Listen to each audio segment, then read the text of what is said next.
Welcome to Journeys of Faith.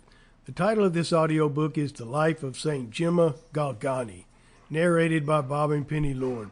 The authors are also Bob and Penny Lord. Thank you.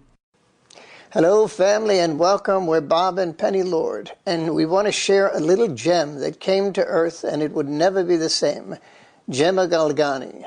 On March 12, 1878, the priest who baptized her exclaimed upon seeing her, "Una gemma del paradiso," a gem from paradise was born. Gemma showed signs of sainthood from a very young age.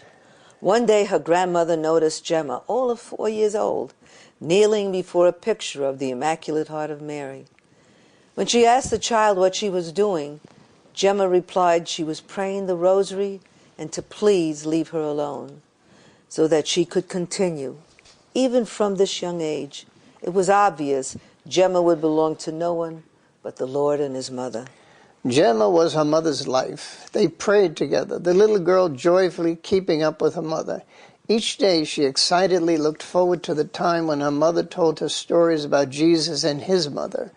But that was tragically to come to an end. When Gemma was only 5 years old, her mother became seriously ill. Gemma in later years gave full credit to her mother for the great love she had for God through the cross. Her mother taught her the faith through the Lord crucified. Knowing suffering firsthand, her mother taught Gemma the value of the cross.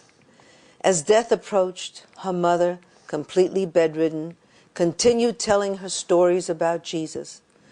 But when she was nearing the end, she told her little Gemma that soon she would learn from Jesus himself, who would speak to her from the very depths of her heart.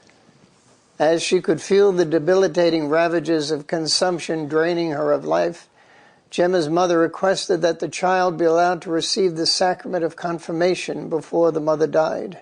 Although she was only 7 years old, her mother's instructions had fared her well, and the pastor agreed. The day of her confirmation came, and she was confirmed. After Mass was over, she was deep in prayer, praising the Lord for the gift of this divine sacrament, when Gemma heard a voice interiorly ask her, "Will you give me your mother?"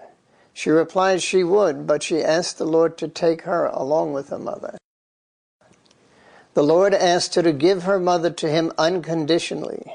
This was to be the first of many sacrifices that he would ask of her throughout her life as she would join him on the cross. Gemma longed to receive Jesus in the Eucharist.